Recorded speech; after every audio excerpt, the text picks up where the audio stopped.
ಅಧ್ಯಕ್ಷರೇ ತುಕಭದ್ರ ಸರ್ ಅದೇ ಇದಾದ ನಂತರ ಕಾಲಿಂಗ್ ಅಟೆನ್ಷನ್ ಇಲ್ಲ ನಾಳೆಗೆ. ಅಧ್ಯಕ್ಷರೇ ಸರ್ ಪ್ರಶ್ನೋತ್ತರ ತಗೊಳ್ಳಿ ಸರ್. ಈಗ ಸಭೆ ಮುಂದಾಗುವ ಕಾಗದ ಪತ್ರಗಳು. ಅಧ್ಯಕ್ಷರೇ ಕ್ಯಾಬಿನೆಟ್ ನಮ್ದೊಂದು ಅಧ್ಯಕ್ಷರೇ 8 o'clock 8 ಗಂಟೆಗೆ ಅಧ್ಯಕ್ಷರೇ ನಿಲ್ಲಿ. ಈಗ ಒಂದು ಕಾದ ಬಂದಿಸಲಿ. ಒಂದೇ ನಿಮಿಷ. ಈಗ ನಾನು ಎಸ್ ಟಿ ಸೋಮಶೇಖರ್ ಅವರು ಮತ್ತು ನಮ್ಮ ಅರಬೈಲು ಹೆಬ್ಬಾರ್ ಅವರು ಓಕೆ ನಾವು ಸೀನಿಯರ್. ನಾನು 6 ಸಲ ಆರ್ಚ್ ಬಂದಿದ್ದೀನಿ. ಓಕೆ ಸೋಮಶೇಖರ್ 4 ಸಲ ಆರ್ಚ್ ಬಂದಾರೆ. ಓಕೆ ಇವರು 4 ಸಲ. ಸರಿ. ಈಗ ನೀವು ಸಿಟ್ಟಿಂಗ್ ಅರೇಂಜ್ಮೆಂಟ್ ಮಾಡುವಾಗ ಓಕೆ ಆ ವಿರೋಧ ಪಕ್ಷ ಅಧಿಕೃತ ವಿರೋಧ ಪಕ್ಷ ಆಯಿತು, ಅದು ನೆಕ್ಸ್ಟ್ ಬಂತು.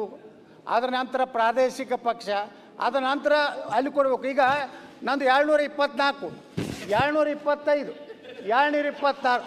ಕರ್ನಾಟಕ ವಿಧಾನಸಭೆಯಲ್ಲಿ ಇರೋದೇ 724. ಇವ್ರು 25, 26 ಬೋಗಸ್ ಅಂದಂಗೆ ಆಯ್ತು. ಅದು ಸೀಟ್ ಮಿಸ್ಟೇಕ್ ಅಲ್ಲ, ನಂಬರ್ ಹಾಕಿದ್ದು ಮಿಸ್ಟೇಕ್. 720 ನಿಮ್ಮ ಪಕ್ಷದವ್ರನ್ನ ಕೇಳಿ ಮನ್ನ. ಆಯ್ತು, ಸರಿಪಡಿಸುವ. 224 ಸೀಮಿತಗೊಳಿಸುವ. ಅಲ್ಲಿ ಜನಾರ್ದನ್ ರೆಡ್ಡಿ ಅವ್ರದ್ದು ಇತ್ತು ಅಧ್ಯಕ್ಷರೇ.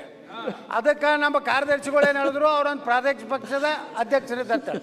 ಈಗ ಅವರು BJPಯಲ್ಲಿ ಮರ್ಜ್ ಆದರು. ಮರ್ಜ್ ಆದಮೇಲೆ ಕನಿಷ್ಠ ಈ ನಮ್ಮ 3 ಜನರಿಗೆ ಇಲ್ಲಾರು ಕೊಡಿ. ಇಲ್ಲಿಕ್ಕಂದ್ರೆ ನಾನ್ ಅಡ್ಜಸ್ಟ್ಮೆಂಟ್ ಅಪೋಸಿಷನ್ ಪಾರ್ಟಿ ಲೀಡರ್ ಅಂತ ನಮ್ಮ 3 ಮಂದಿನ ಮುಂದೆ ಕೊಡ್ರಿ. ಸನ್ಮಾನ್ಯ ಮುಖ್ಯಮಂತ್ರಿಗಳು. ಮಾನ್ಯ ಅಧ್ಯಕ್ಷರೇ, ಭಾರತದ ಸಂವಿಧಾನದ 151